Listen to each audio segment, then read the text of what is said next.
I made a disturbing realization today. There's something in common between all of my favorite games.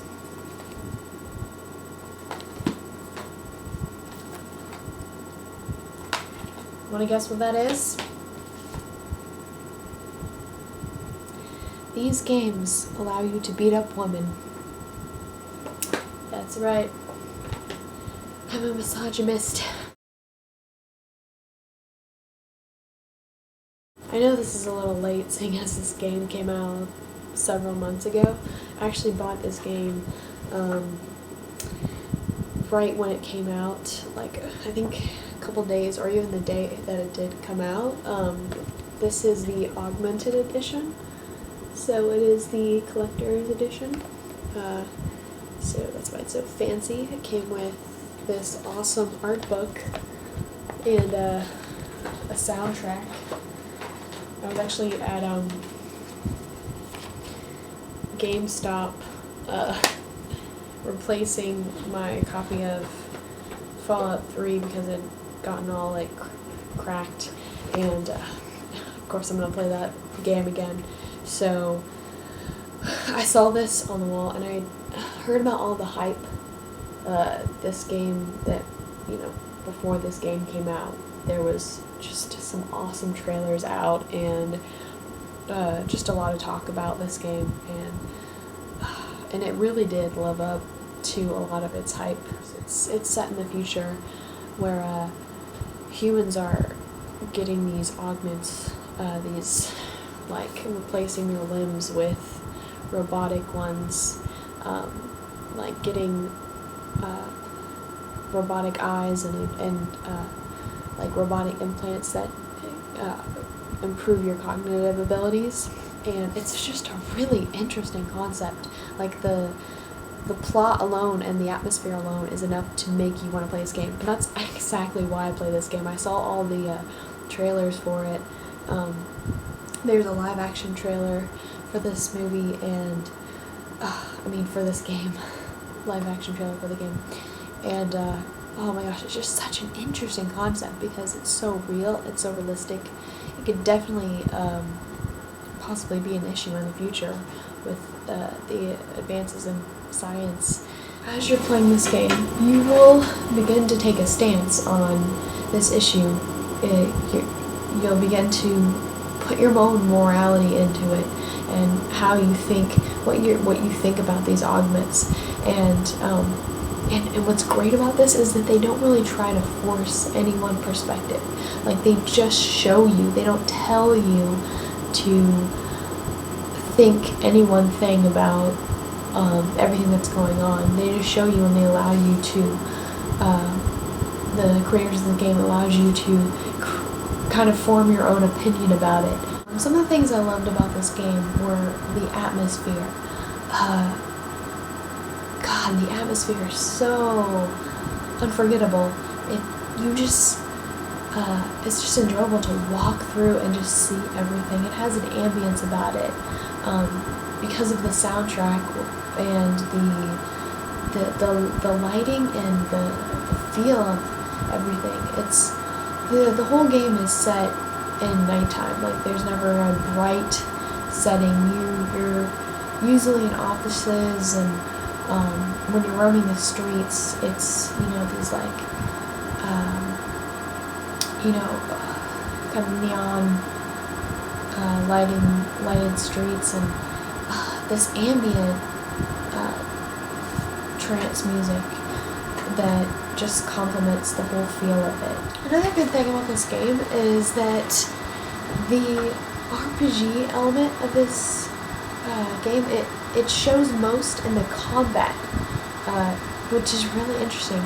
You shape the way you actually play this game. You shape the way that you actually approach combat situations, and I think that's the stamp that this game has made.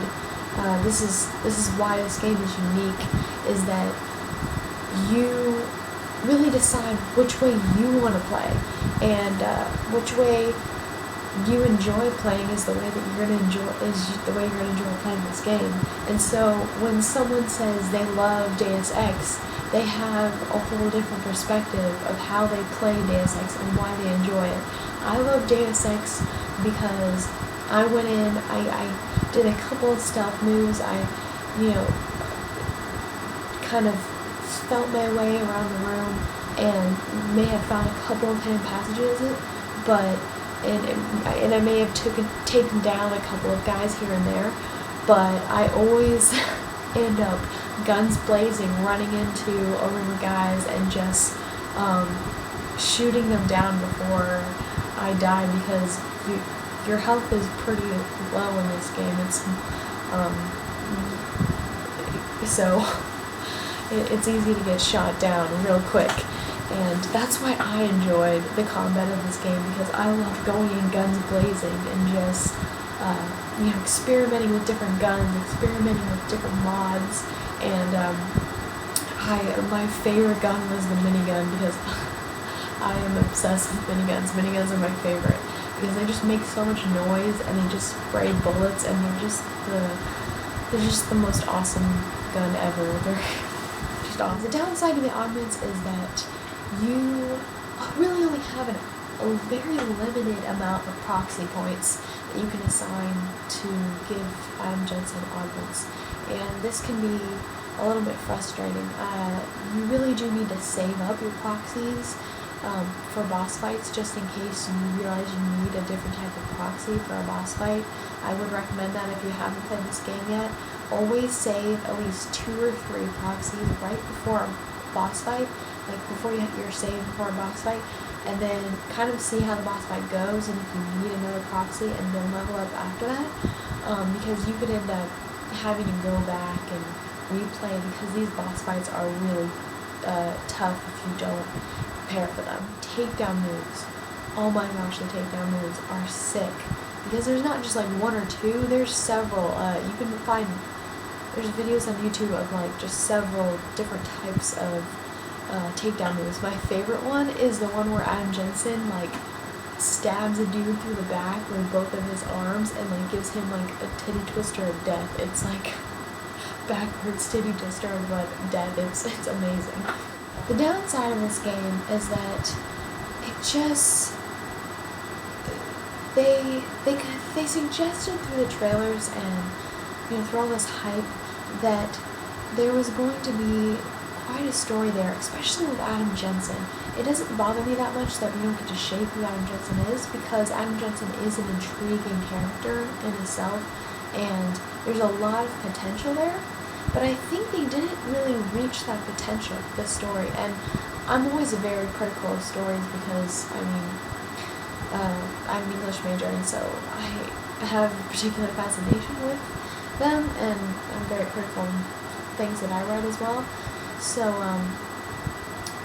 I just, in terms of this game, I felt as though they were going to show Adam's metamorphosis. Just cutscene that's a couple minutes long, and it shows Adam Jensen in surgery. It shows him getting his augments, and it's one of the most gorgeous scenes in the game, because it shows his metamorphosis. It has incredible music, and there's a lot of like juxtaposition going on.